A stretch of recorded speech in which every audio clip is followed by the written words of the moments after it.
would definitely worry about it.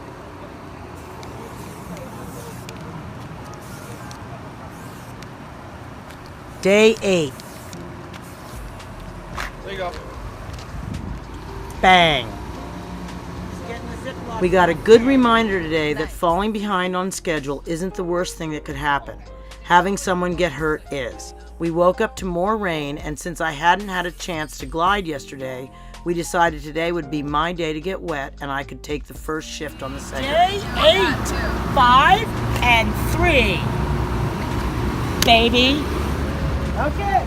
We spent some time making sure all the electronics were going to be safe from the rain, and I was pretty eager to hit the road. Kate and Brett set off shortly afterwards to film me while Dawn stowed everything away in the RV and then took off with the pups for the rendezvous location.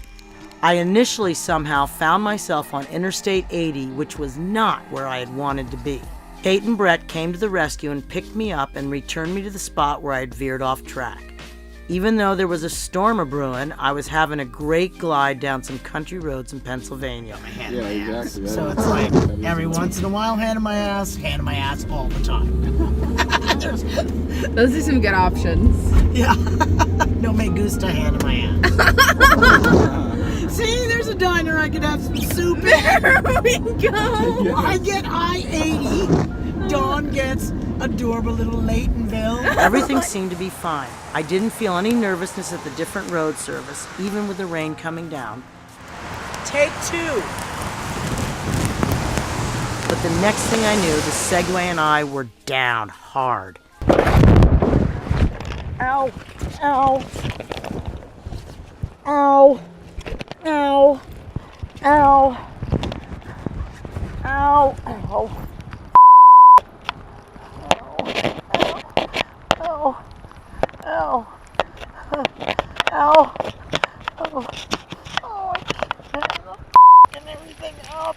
I'm fucking everything up. It was pretty unnerving as I was totally surprised, and the Segway had turned itself off when it went down. All I could think of was to get out of the road, pick up the pieces of the GoPro and side mirror, and drag the now-stopped Segway across the street to somewhere safe where I could call Kate and Brett to, once again, come save me.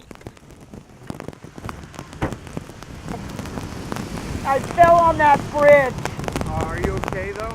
I'm okay, but Oh, Allison. Okay. Let's get you inside. Get her inside. Yeah. I'm okay. I think I got the GoPro. I couldn't get the. I didn't even try. Yes. You just go straight to the Yeah, car. you We're can gonna just get go you in the inside, car. get you I'm cleaned up. sorry. No, I'm you're okay. sorry. I'm really sorry. No, She's you not don't gonna have let to me apologize. go. I No. know she's not gonna let me go anymore. No, that's not true, Allison. I waited beside the road in the pouring rain, walking distance to a gas station, pacing, knowing that this will probably be the last time Safety Dawn would let me get back on a Segway. Kate and Brett arrived quickly and calmed me down. They got me in the car and we headed to the gas station in search of Band-Aids and peroxide to clean my wounds, and I decided I did not need to see a doctor. The GoPro was in chunks and the mirror was in chunks and I was in chunks. Pull it, go. Nope, yeah, okay. I'm gonna put the Band-Aid on. Here, see that one? Look at that one. It's ugly. Ooh. And then this one's ugly. I think this is, I'm not It a looks like doctor, it's- but it's not bleeding Yeah. a lot. If Right, it was It's bleeding shallow. a lot, that It was would I be think bad. that's it was a deeper gnarly, one almost. but the elbow Yeah. one seems like it's pretty shallow. Kate called Dawn and it was decided we would call it a day, even though I had only gone about 7 miles. We met up with Dawn at the Walmart in Laheyton and recounted the whole story of my accident before heading to the nearest campground she had found in Jim Thorpe, Pennsylvania. One of the benefits of traveling through the country at 10 miles an hour is that you notice things you might have missed while driving in a car. And 2 attractions caught our attention here in Pennsylvania. The first was the Pocono Indian Museum in Pocono, PA, and the other is the Mock Chunk Museum in Jim Thorpe, Pennsylvania. Dawn found the Pocono Indian Museum on her glide yesterday and stopped in for a visit. The Pocono Indian Museum is dedicated to show the history of the Delaware Indian. It shows the North American history of man in northeastern Pennsylvania from 10,500 BC to the contact period with Europeans prior to the American Revolution. and it shows how in about 100 years the white man virtually eliminated almost all traces of the Indians' existence. The town of Jim Thorpe, PA was named after Jim Thorpe, the first Native American to win a gold medal for his home country. But Jim Thorpe wasn't from Pennsylvania. He was born in Oklahoma and a member of the Sac and Fox Nation.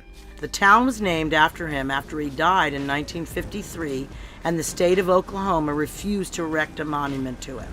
His widow then made a deal with the Pennsylvania towns of Mock-Chunk and East Mock-Chunk to have Jim Thorpe's body buried there, as well as erecting a statue to honor his accomplishments. The town itself is an adorable hamlet with quaint shops and museums. Kate and Brett were able to spend some time in one local museum, which celebrates the history of coal and the Industrial Revolution in the community, as well as their namesake, Jim Thorpe. There's a boatman who sleeps while the riverbank creaks from the old willow tree. In the port of Mock-Chunk, there's a boatman who dies full of whiskey. Now, this right here is a nice big lump of anthracite coal. Try and move it. I can lift it? No. Oh, it's light. Oh, it's not light. It feels pretty light. No.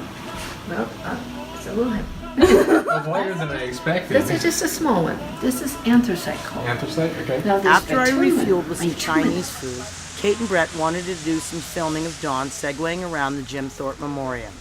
Instead, Dawn suggested I go and get back in the saddle, which I really appreciated. Sir, you are the greatest. Okay. Lovely. So in honor of Indigenous Peoples Day, we salute the people who keep their stories alive.